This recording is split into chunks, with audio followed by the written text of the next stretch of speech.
Chop, the original Guillotine League podcast. Everything you need to know to avoid the chopping block. Chop is brought to you by GuillotineLeagues.com. Now, your host, Paul Charchian. Welcome to Chop, the Guillotine League Podcast. I'm Paul Charchian. Great to have you with us for week number 11. My co-host, as usual, on Tuesdays, Brian Johnson. Welcome back to the show, Brian. What is up, Charch? Good to see you. For those who can see us on YouTube, do you like my throwback Guillotine Leagues? Oh, nice. That was like year one of Guillotine League merch right there. Well done. Well done. Still got it. I didn't know you kept it all this time. That's fantastic. I'll take it to the grave, but I'm not getting chopped anytime soon, so I'll be wearing it for a while. Well, when you say take it to your grave, the throw over that you've got on with the Guillotine League branding, I hope that doesn't mean you intend to get murdered in that shirt.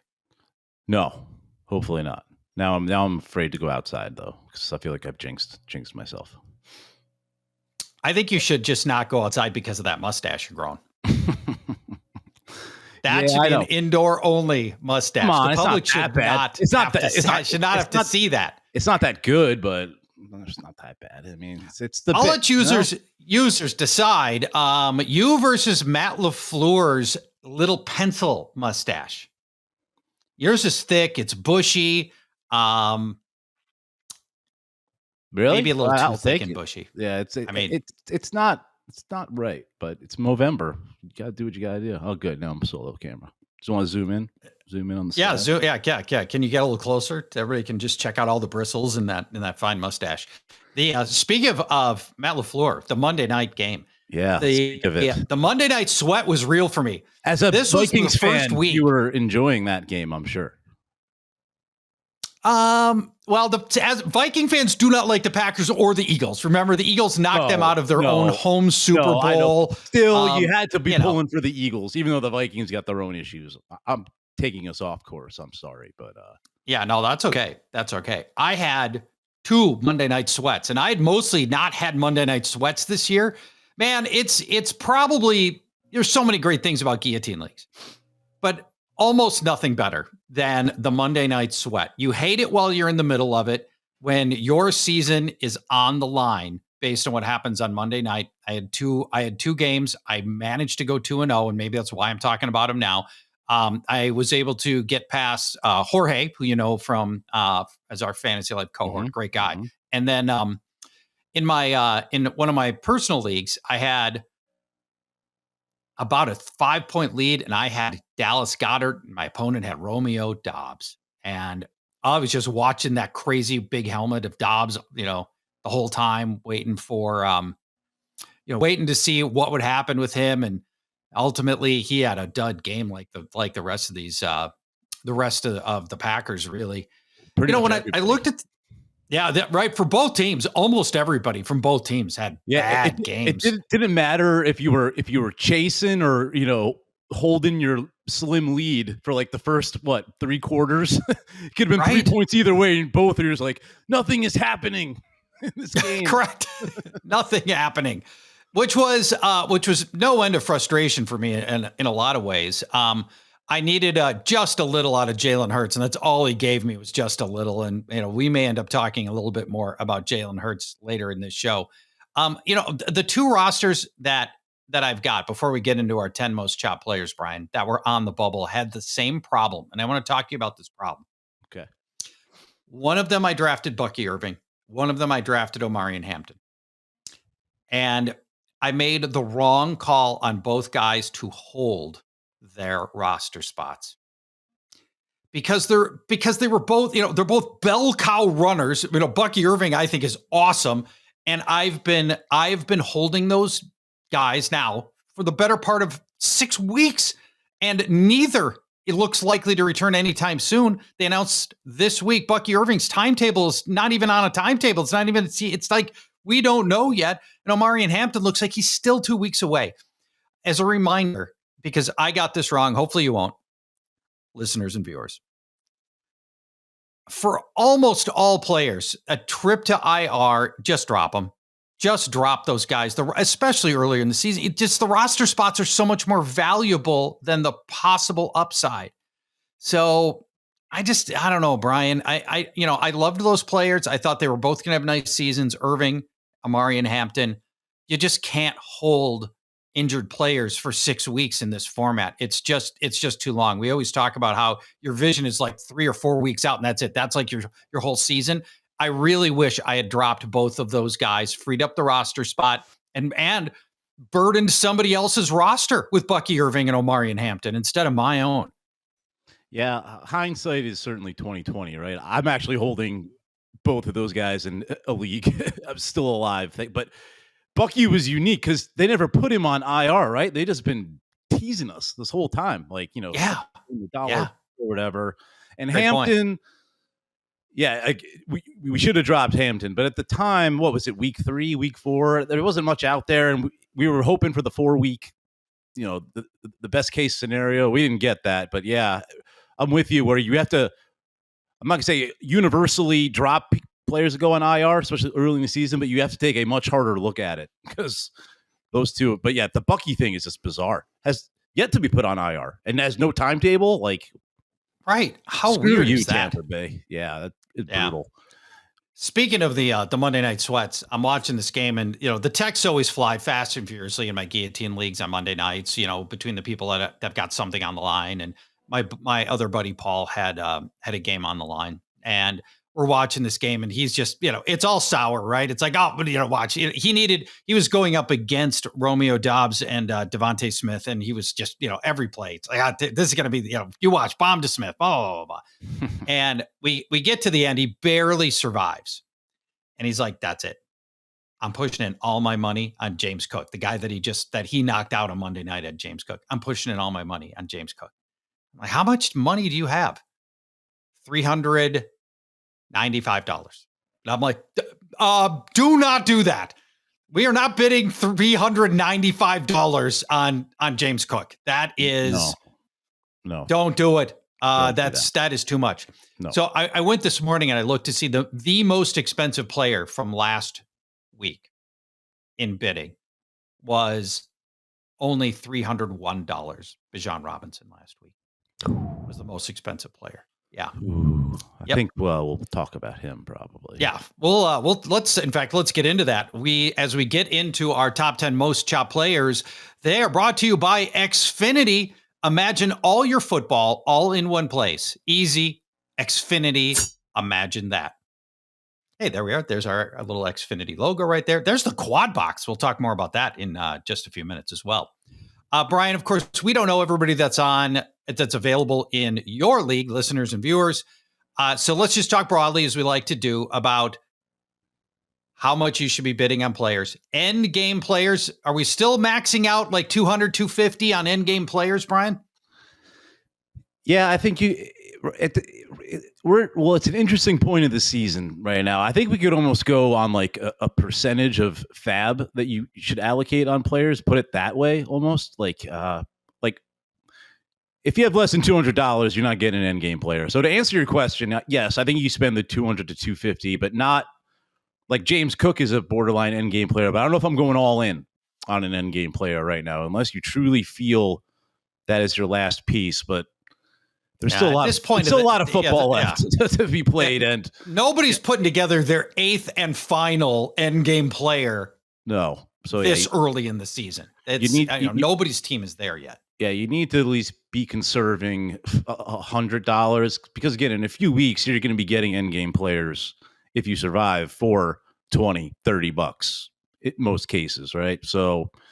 Yep. Yeah, I would say the end game value really hasn't changed a ton unless you are super rich in FAAB like I am in a couple leagues. Got to humble brag a little bit, $900+ so I'm going to be spending this week. But yeah, I would say the max price on the end gamers is still $250-ish.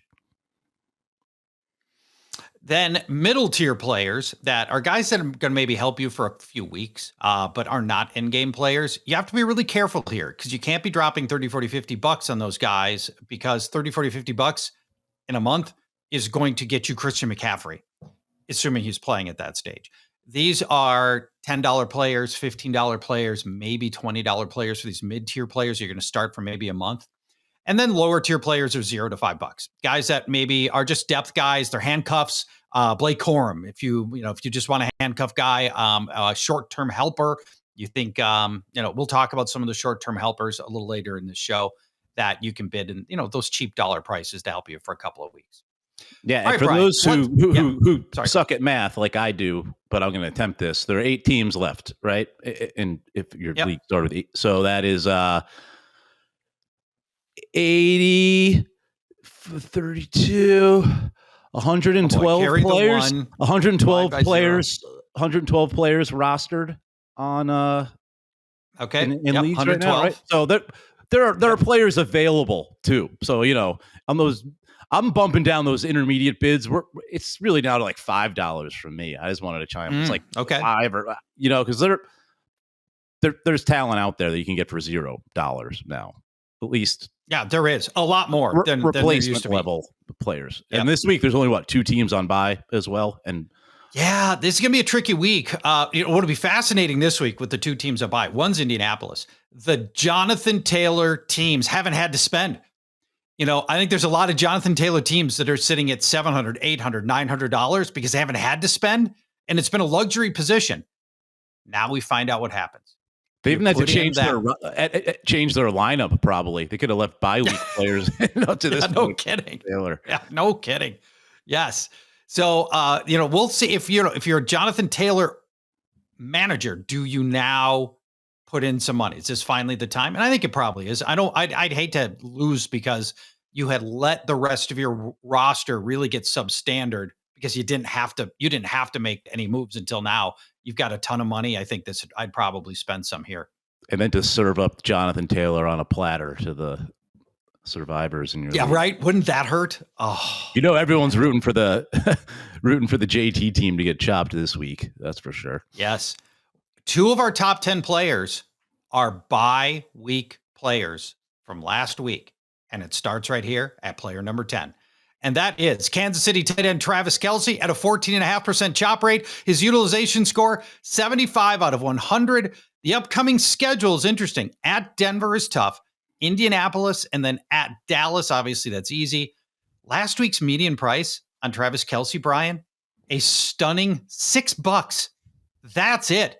And what that really tells me is with only 8 teams left, they've pretty much all figured out tight end. At this point, they got solutions at tight end, and they have not needed to spend when Travis Kelce is only going for 6. Also, Kelce has been a middling fantasy performer. I believe he's tight end 13 on the year. Yeah, people thought they had tight end figured out, but some of those people had Aronde Gadsden, who we're not so sure how serious the injury is. Tucker Kraft, we knew he was going to be out this week and out for the season, but people thought he was an end game tight end. Oh, yeah, for sure. And really, Bowers, McBride, obviously 1, 2. Those in the wrong order. It's McBride, Bowers, but from a points per game basis, I think Kelce was 5th after Kraft and Gadsden. But yeah, I wouldn't call him the next up tight end, but he's not an end game tight end. But the rate tight ends are dropping, and that he could be. But I think he's serviceable for the next few weeks, and I think $6 you're not going to get him this week. I'm gonna, he's still I know I just said $5 for an intermediate player, but I don't think there's a ton to stream at tight end right now. So if I need a tight end, I would bump it up to 15 on Kelce. That's exactly where I am. $15 on Travis Kelce. The $6 was in part because it was his bye week. He was walking into his bye week, and people didn't want to necessarily sit on him for a week. I thought and feared that Rashee Rice was just going to eat his lunch. Rashee Rice is so good over the middle of the field that Rashee Rice was going to eat up those high value middle of the field targets, and Travis Kelce was going to wither. Hasn't worked out that way. In fact, to some degree, Rashee Rice is opening the middle of the field for Travis Kelce, who keeps getting balls with nobody near him. And I'm like, holy cow, he's Travis Kelce. You might want to put a body on him. So Kelce just 3 touchdowns this year, and it was not a good touchdown scorer last year either. I don't see him as an end game player, but at $15 out of 1,000, he's a guy I like having. As a second tight end option for me for any lingering bye weeks that you might have at the tight end position or any injuries that might come along. And it really wasn't until the actual NFL playoffs, but still, Kelce came on strong last year. And who knows? In the playoffs. Yeah, in the playoffs. But the playoffs are going to start sooner for the Chiefs this year because I don't think they are in as of right now, right? Or if they are, they're barely. They're bubble team. Yeah, bubble team right now. Yeah, Kelsey might have to turn it on a little sooner than later if he's been conserving anything. That could be. Let me take a quick look at the standings. Don't show who's in and out quite yet. They're 5-4. They're definitely not winning their division right now. Yep. And, producer Matt Lamarcus says 8th seed for the Kansas City Chiefs on the bubble, which would be fascinating. The Chiefs have been winning at a high level for a long time. I'd like to see the playoffs. I want to see what the Chiefs do when they don't have home field advantage throughout.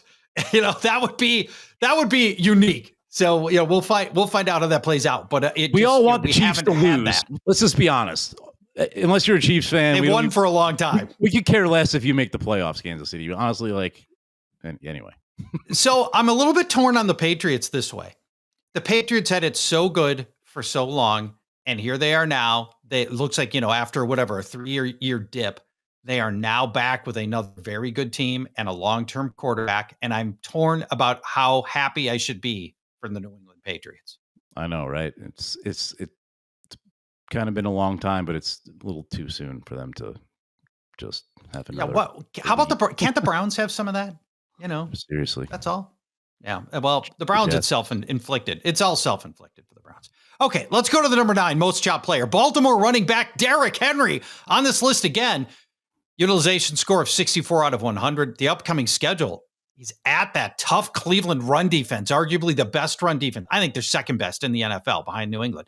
Then the Jets, that's easy. Then Cincinnati, very easy.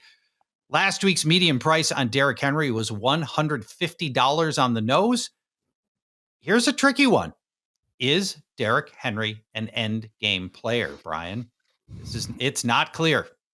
It's tough to call him one coming off a game where Justice Hill vultured him at the goal line. I don't think he's an end game player, and I don't know if you can trust him this week against Cleveland, who I don't know, they're tougher early on in the season when these teams met early on. Now this is the second meeting for the divisional rivals, I guess. 11 carries, 23 yards for Henry in that first game. So, but the schedule after, man, it's pretty money, right? Jets, Bengals, Pittsburgh, then Bengals again. I mean, he's not end game, especially with Green Bay in week 17 at Green Bay and New England in week 16. But outside of this Cleveland game this week, he's serviceable for sure. So he's not end game, but you're not going to get him for $5, $10. So I guess I'll break, the golden rule or whatever and wander into the middle ground wasteland. I'd bid like $50 on Henry if I had, at least 250, 300 left. But yeah, most teams I think are in that range or better. I don't know. I'm $75 on Derrick Henry as a flex player. I don't believe he's an end game player in the sense that he's one of your starting running backs. I think you can win your Guillotine League with Derrick Henry in the flex. The problem, of course, with Henry is he doesn't catch.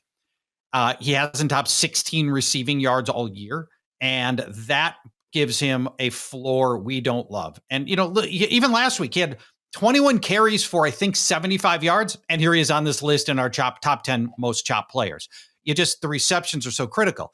I don't know if you saw this tweet from earlier today, Brian, because I know you follow my X account very closely. Oh, refresh it every second.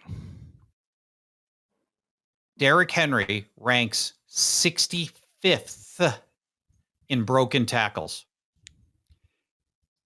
Justice Hill has the same number of broken tackles on the season. He has 130 fewer touches than Derrick Henry. Yeah. Staggering.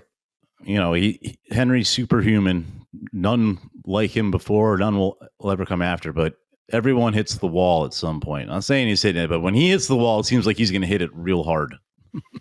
He might be there right now, and he's just surviving on volume, possibly. Yeah. So, I don't like him this week, but I still, if he doesn't come through in those Bengals games, then the wall has been hitteth. I'll be interested to see if anybody has the guts on the Thursday edition of the Chop Podcast to list Derrick Henry as a flex around and find out player. Now, I have vowed I'm not going to use insert running back here against Cleveland again, so I'm not going to be that guy, but maybe you will be. We'll find out on Thursday. Maybe I will be. All right. The 8th most chopped player, another brand name running back, Atlanta. Running back Bijan Robinson, a 15.6% chop rate, a utilization score way up at 94 out of 100. His upcoming schedule is Carolina, then at New Orleans, and then at the Jets. Last week's median price, $301 for Bijan Robinson. I mentioned he's the most expensive player last week. Clearly, I believe an end game player, but his problem, Brian, for Bijan Robinson, he's got 2 rushing touchdowns, 2 receiving touchdowns. Here we are. We're rolling into week 11. Bijan Robinson sitting on 4 touchdowns. Tyler Algier has 6. We just need Robinson to get in the end zone more often. Over the last 5 games, the Falcons offense averaging just 18 points. Yeah, it's dirty birds in the wrong sense. I mean, are you so sure that Bijan Robinson's still an end game player? I'm not. I mean, Algier is more than 2xing him in red zone carries. Want to hear the goal line rush attempts? Yes, I do. Yes, for the Falcons on the season, when like right up on the stripe, Algier 3. Clearly, number 2 will be Michael Penix with 2, and then Bijan Robinson with 1. That's it. He has 1 carry from inside the 5 this year. Like the goal line, like at the goal line. All right, so at the goal line. That's depressing. Well, but no, I believe we were hoping that wouldn't be the case. Red zone, it was like 13-5 carries in favor of Algier. I mean, like you said, the Falcons offense not good, and the team not good. They're fading. Like, do you just bell cow Bijan in garbage season time too? Like, the tail end of the season, you don't want to risk him getting hurt. And Algier is clearly capable running back. No, that's not going to happen here. I mean, this is not, the Falcons are not like the 1-win Jets or 2-win Jets. I mean, I don't think they're going to start shutting down starters in mid-December. I'm not saying they're going to shut them down, but are they going to give them 25 to 30 opportunities a game when they're out of the playoffs? I'm not convinced that they would. What I'm getting is I don't really view him as an end game player anymore, to be honest with you. Wow. I'll view him as one with a very low end game players. I'm not going to go over 200 on him. I'll bid 150 on Bijan, but stock plummeting, and deservedly so. So I'm still at the high level here because Bijan's receptions. I think that's going to keep his floor high. And I'm optimistic that he's going to end up still being a very, very valuable contributor. I'm at 225 on Bijan Robinson. I still think that he's going to be, still think he is an awesome back. And if the Falcons want to win, it correlates to their offensive struggles lately. They just haven't gotten the ball enough to him in enough good high leverage situations, in my opinion.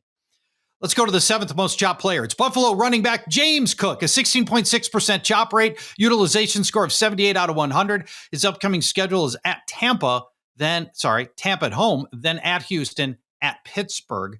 Last week's median price on James Cook was $206. My buddy Paul was ready to throw in $395 at the end of Monday night, but let's not do that. What are you thinking about James Cook here?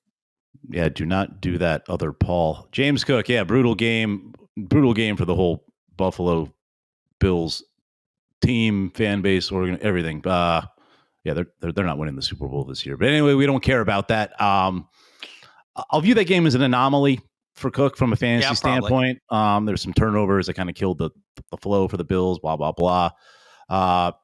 Schedule decent coming up. After that Pittsburgh game, they got Cincy. That's a banger.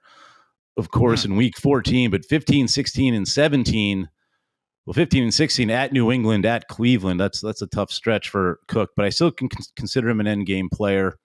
The best player on the Bills offense outside of Josh Allen. I'll go 260 on Cook.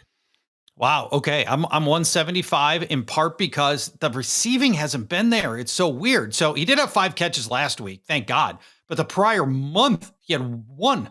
So that part had me a little bit spooked. I'm coming in right around last week's median price on James Cook, 175.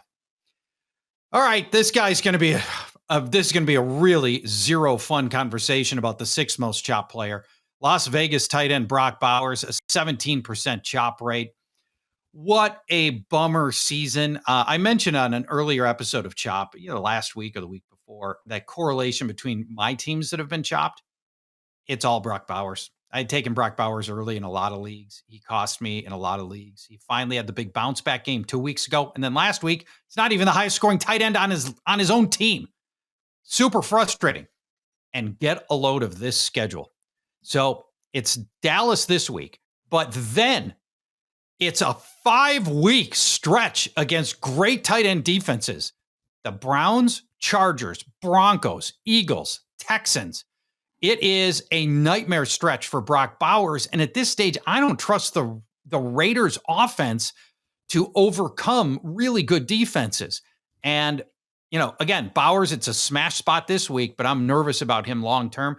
Last week's median price, I should mention, on Bowers, $43. Utilization score, 88 out of 100. Only 43 for Brock Bowers last week, which also very surprising that it was that low. What do you think about Brock Bowers here? Yeah, I'm shocked the price was that low. But yeah, Same. like you said, I'm in full agreement. After this week, brutal schedule, and 3 of those 5 games during that brutal stretch are on the road too. You prefer the Raiders to at least be at home, but there will be garbage time to be had, and I still consider Bowers an end game tight end, especially if you don't have Trey McBride. We'll see where we're at in the tight end landscape, but right now you got to think Bowers would be your tight end going up against McBride, one of your better options. So I'll go up a little high. I'll go $50 on. I was going to go a little bit higher.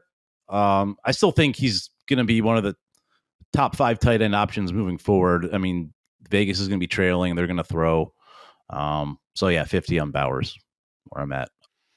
Yep, I'm in the same. I'm actually. I'm at 25. I just feel like that 5-game stretch, he's going to become available again during that 5-game stretch, maybe a couple times, and I'll go get Bowers then. I'm at $25 on Brock Bowers. Let's take a break as we hit the midway point of our 10 most chopped players. If you call yourself a sports fan, you've got to have Xfinity. All the games, all in one place. There is Sports Zone, every pro football game, and over 1,000 college games. You get highlights, you get alerts, all in one place. You get multi-view. You can see it on your screen right now, multi-view, if you are following us on the Fantasy Life YouTube channel, which we encourage you to do. View up to 4 stadiums at one time. The Xfinity Fan View with live scores, odds, and stats all in one place, personalized to you. Then there's Xfinity Enhanced 4K. It is simply stunning. There's the voice remote as well. You can just pick up the remote, talk at your remote. Just say football. Or in Brian's case, you can say, I love getting knocked out with $900 of FAAB left. Imagine all your football all in one place. It is easy with Xfinity. Learn more at xfinity.com. Restrictions apply. New residential customers only. Taxes and fees extra and subject to change. All right, let's jump back to the top 5 most chopped players. Number 5, and I think you and I are going to disagree on this one. Philadelphia quarterback Jalen Hurts, a 17.6% chop rate after that dud on Monday night. The upcoming schedule is Detroit, Dallas, Chicago. Now, all 3 are super easy on paper, but let me mention the Chicago one. By then, cornerbacks Kyler Gordon and Jalen Johnson should be back.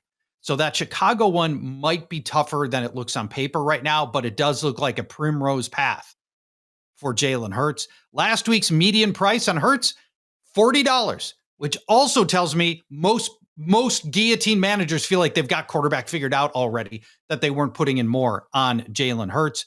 So Brian, what do you want to do with an opportunity for a normally very safe player who's also got some big game upside? Yeah, Hurts certainly has big game upside, near term and long term too. Looking ahead to weeks 15 and 16, Vegas at home, and then at Washington in week 16. Washington's become one of the worst defenses in football. Almost, they're in Bengals Jets territory almost. I don't know if you go with Hurts in your championship at Buffalo in week 17. Probably gonna be some weather there, but that could be favorable for the tush push. Speaking of the tush push, it's gonna go away after the season, right? With all these missed penalties and all that. So enjoy it while it lasts is where I'm getting at. Yeah.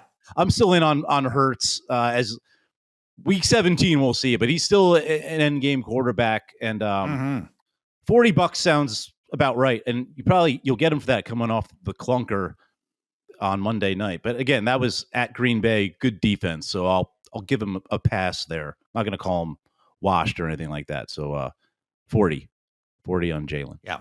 I'm in 30. $30 on Jalen Hurts. I'd love to have him as my starting quarterback. And if he's my second quarterback, fine, I'll take that too. And just play matchups. And, just Hurts with the rushing touchdown, the tush push he is the quarterback that has the highest floor in all of Guillotine Town. So I still want him on my team, and I'm willing to pay close to that $40 median price of last week. The fourth most job player, Cincinnati wide receiver Jamar Chase, a bye week casualty. This is the only way you will ever get a chance at Jamar Chase. Utilization score is 94 out of 100. The upcoming schedule at Pittsburgh, then New England, and then at Baltimore. Last week's median price, and this, bear in mind, this was heading into his bye, which I think very much affected that median price, $176. Obvious end game player, arguably the most valuable Guillotine asset you could have, Jamar Chase. And Brian, now that we know that Joe Burrow's return is looming in like 2 weeks, you feel good the rest of the way because there's going to be Burrow and Flacco. So if Burrow doesn't, were to have an aggravation, setback, whatever, Joe Flacco is there as well. So no matter what, Jamar Chase is sitting with a high quality quarterback that can get him the ball. Yeah. But can we, if Burrow is, when he makes his full comeback, can we reverse the order though? I think I like Flacco at quarterback because Chase is getting like 20 targets a game with Flacco at quarterback. Not getting as many with Burrow. I mean, I don't know. It's out of control with Flacco at quarterback, but yes, great points. He's an end game player. Pretty much almost not an all-in scenario, but you got to leave 30, leave yourself $40-$50, but go all in to get them. Don't spend more than you need to if you have a ton of money like I do. Check, the next highest FAAB amounts in your league, but pretty much go out and get them at all costs. Yep. Yeah, that's pretty much it. But don't spend all your money. You got to save some. Because again, even though it's Jamar Chase, he's not the final piece of a championship. Yeah, that's a great point. He's probably not the final piece, but this might be your last chance to get him. I'm at $250 on Jamar Chase. This is what you get for spending your FAAB early. You miss out on stuff like this. Right. Yeah. I mean, Jamar Chase, if you wanted Jamar Chase earlier in the season, you were spending $400 to $500. He's, I think you'll get him at $250 here. Yeah. I think he did show up one time. Yeah. You said he did. I believe he did because he was hurt. He missed a game. And I think he popped up. Oh, okay. Early in the season, very early in the season. Yeah. The third most chopped player, Philadelphia wide receiver A.J. Brown. This is not his first trip to the top 10 most chopped list. An 81.1% chop rate. His utilization score, a bummer, 67 out of 100. His upcoming schedule, though, very good. We talked about this with Jalen Hurts, Detroit, Dallas, Chicago. Last week's median price was $42. I do not believe A.J. Brown is an end game player, Brian. Nope. And I'm bidding $0 on him. He is not the best wide receiver on his team anymore. That is Devontae Smith, and he's probably not the second best receiving option. I would say that's Dallas Goedert right now, and you can make a case that Saquon Barkley is the third best receiving option right now on the Eagles. So zero interest in Hurts. In Brown. So $0 for me. Yeah, I'll have a headache to think if he's going to kill you. He is a killer in the worst way, the wrong way. He has dud games. He always has throughout his entire career. And by the way, for those of you watching on the YouTube channel, a very, very interesting graphic of A.J. Brown, whose arm appears to be twisted backwards. I don't. It's almost unsettling to look at this. I don't know how he's actually managing to do that. He's also cupping the ball between the thumb and pinky. Very. Maybe he's got big hands. That's probably it. And obviously a lot of flexibility in that arm. The AJ Brown's got the Eagles have the second easiest remaining schedule for wide receivers.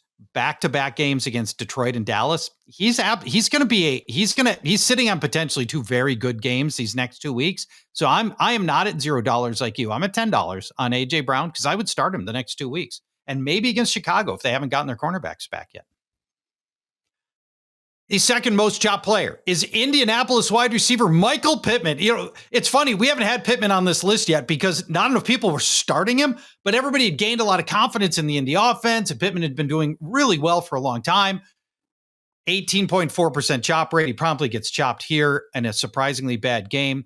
Utilization score is 68 out of 100. The schedule's an epic bummer here, about as tough as it can get. Bye week, then at Kansas City, and then Houston. Kansas City and Houston are two of the 4 best defenses against wide receivers in fantasy points allowed. This is a tricky guy to pick up. I say this is somebody that we're probably going to avoid, but there's something I would pay something for him, but I don't think I'd pay a lot. What do you think, Brian? Yeah, this is a very interesting case because Pittman having an awesome year overall. He's like a top 15 wide receiver in points per game. But as of right now, I would say he's the third best receiving option on his team. Alec Pierce is just blowing up over the last 5-6 weeks. And that's Tyler Warren, of course, is a favorite target of Daniel Jones. So even though Pittman is like safely a wide receiver too, you can't treat him like that in a guillotine league right now, bidding on him, especially going into his bye week, like you said. And, coming out of it, the brutal schedule, he is not the lock for the lead target share for the Colts in any game. So he's worth something, like you said, but not much. I bid like $3 on him. So I have him. If I don't win him, I got this far without $5. Yeah, same. $5. I think and Pittman, he's got a looming game against Seattle. I don't love either. These, it's just, I think there's a chance he gets chopped again in the next 5 weeks. So I'll go get him down the road. The number one most chopped player, Minnesota wide receiver Justin Jefferson, a 20% chop rate, utilization score of 82 out of 100. The upcoming schedule, Chicago this week, then at Green Bay, that's tough. At Seattle, that's tough. Last week's median price was $201 on Justin Jefferson. I think he's still an endgame player, but obviously there's growing pains as the Vikings onboard J.J. McCarthy. Now, fortunately, he's been throwing the last 2 games, 9 targets to Jefferson, 12 targets to Jefferson. But Brian, last week's game, I've never seen Justin Jefferson give anything less than 100% effort ever until last week. He was dogging runs after there was an interception that he did not make an effort on. After the interception, he dropped at least one possible touchdown. I mean, that was a weird, unusually bad game for Justin Jefferson, maybe the worst of his entire career. And maybe it just happens to coincide with J.J. McCarthy. I don't know where cause and effect ends here. What are your thoughts on the endgame viability of Minnesota's superstar receiver? Somebody misses Sam Darnold. That's all I know. There's a word that gets associated with wide receivers a lot, and it hasn't been associated with Justin Jefferson, but it's diva. Yeah, it was a diva-like performance against the Ravens. Essentially quit.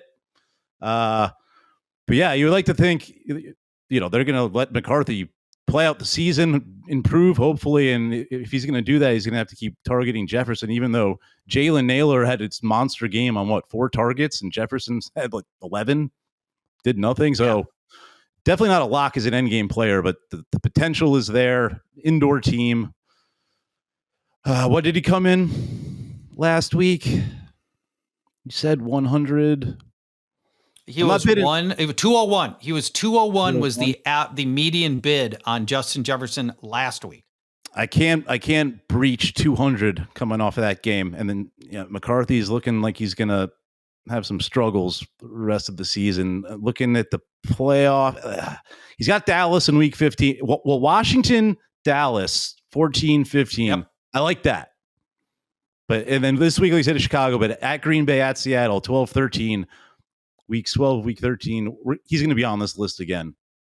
So if you need firepower this week, I would bid 140 on Jefferson. But if not, I would just I'd bid like 50 and just see if he slips through the cracks. He won't. But those week 12 and week 13 matchups, I don't know if you can even play them on the road. Yeah, well, I'm still playing Justin Jefferson every week. You can't trust him. You cannot trust him. That's a better way to put it. Yes. That's a better way to put it. So I've got 125 on Justin Jefferson. I probably won't get him at 125. Somebody else probably will, and I think I'm okay with that. I can live with that, I believe. Yeah, agreed.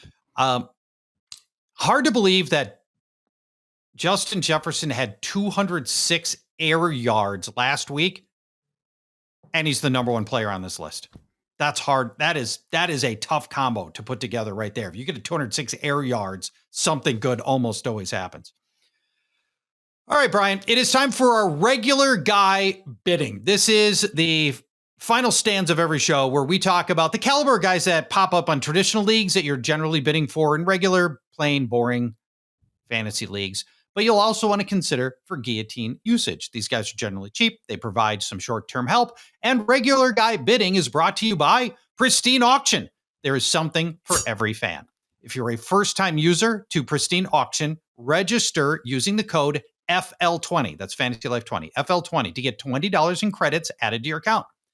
If you've already been using Pristine Auction, thank you, and use code Fantasy Life, all one word, when you win an item, and we'll give you $25 off at the checkout.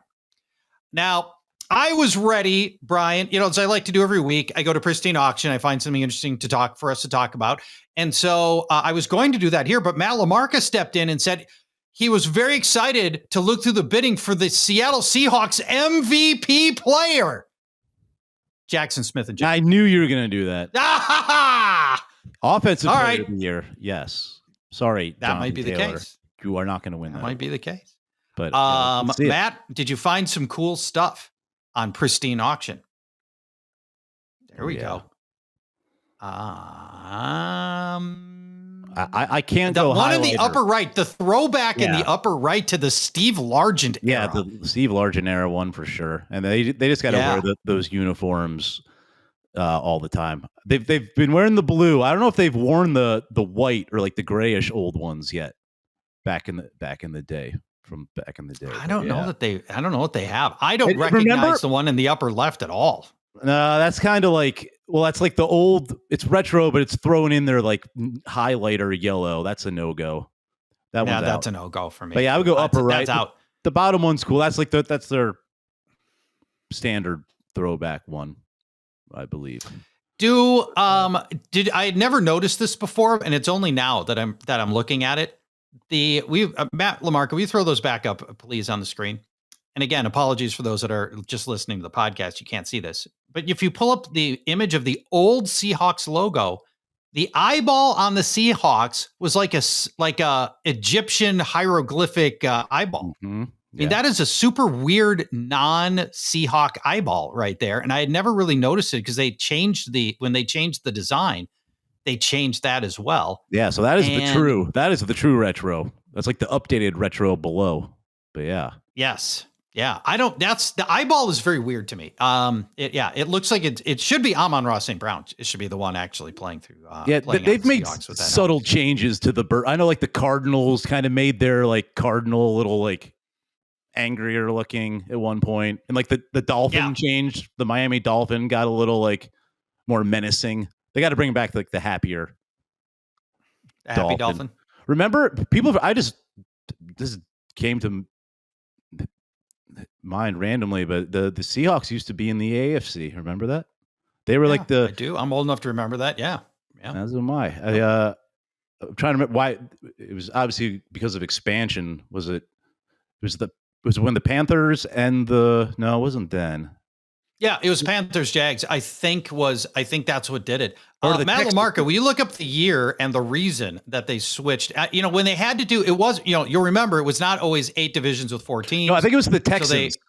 Because the Texans were the one. Because the Panthers and the Jags came in together, so that was NFC, AFC, Yeah, it wasn't that. It's when they rejuggled, it had to do with those two coming in, because then they had 32 teams and they wanted four teams in each division, 8 total divisions, right? And so they had to move somebody around. I think that was it, to try to get it all evened out. I remember like when the Phoenix Cardinals were in the NFC East.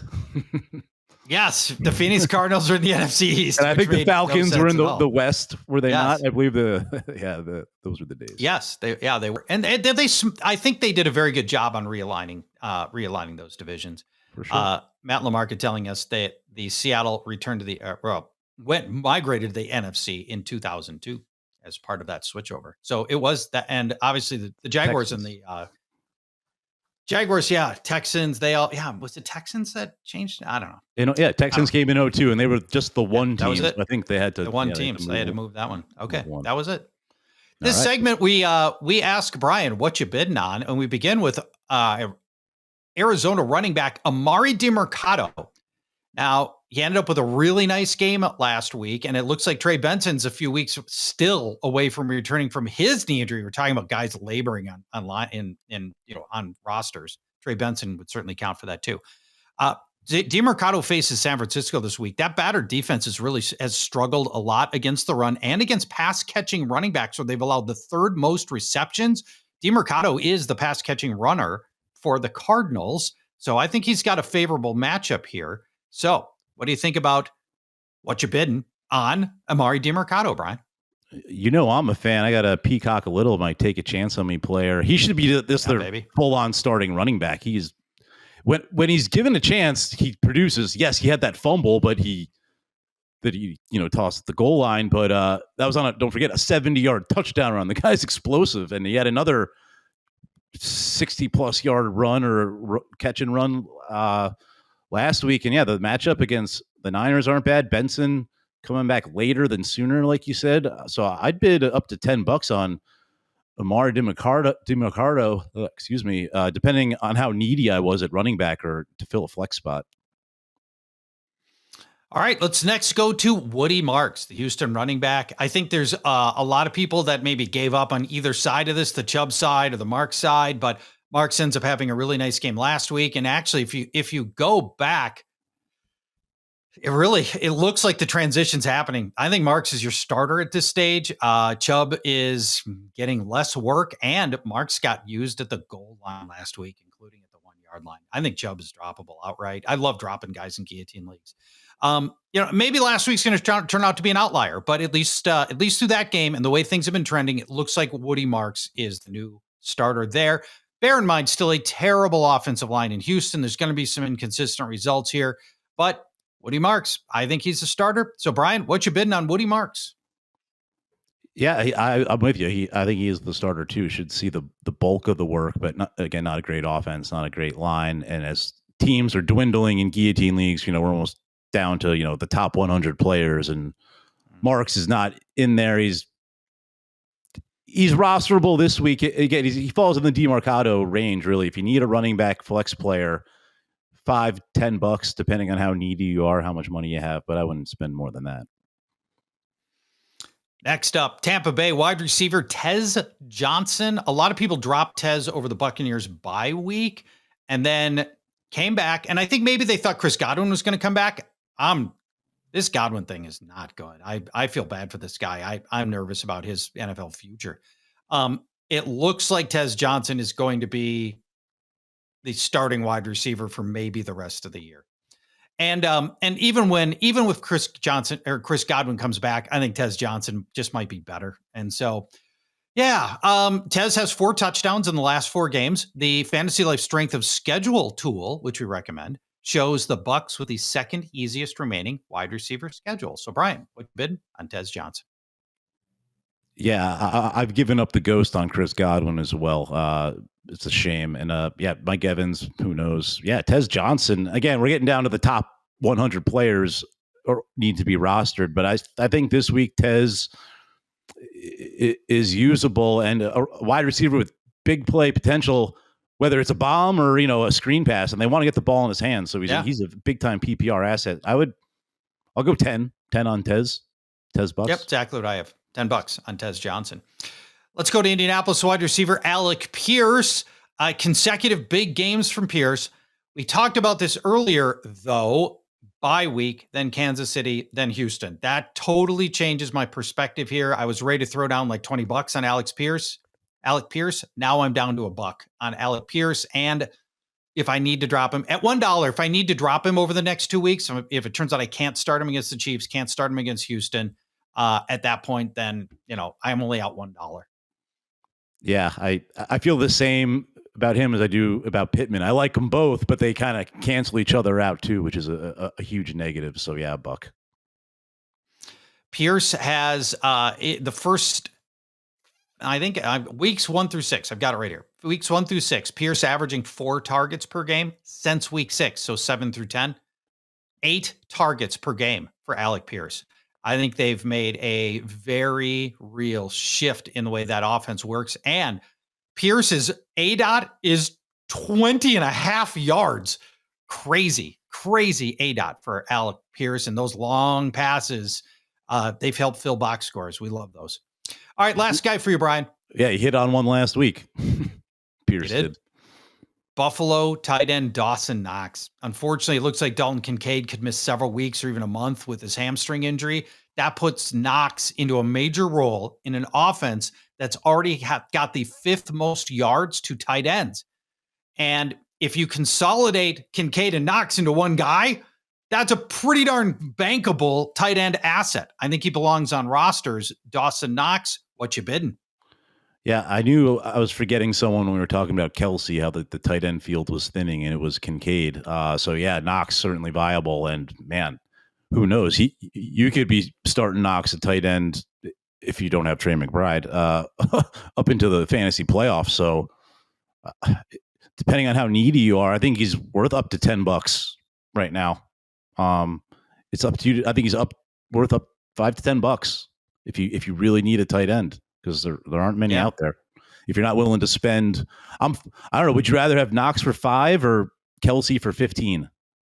Like if you're penny pinching, I would want Knox, I think.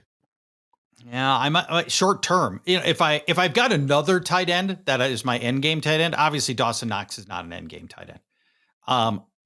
But for the next could month, be, I don't know. He could be though. You never know. Well, only if Kincaid's situation is worse than what's being reported right now. If Kincaid stays out, yeah, he'd have to stay out. Now, if you do go out a month, you get 2 of the worst tight end defenses on the schedule for Buffalo coming in. I think it's 3 and 4 weeks from now in Pittsburgh and Cincinnati. That would be smash spots right there for Dawson Knox if he's still there. If Kincaid is still out. All right, Brian, we'll be back Thursday for Flex Round and Find Out, where we'll give you players that we think you should be concerned about, players that you may not want to start. And every week, the bar keeps moving up on who these players are. And we keep giving you tougher and tougher assignments for you to help figure out about who you're going to start. Brian Johnson, great job today. Matt LaMarca, thank you for all of your help behind the scenes. We always appreciate that as well. And we'll talk to you on Thursday. Flex around and find out in 2 days. Bye-bye, everybody.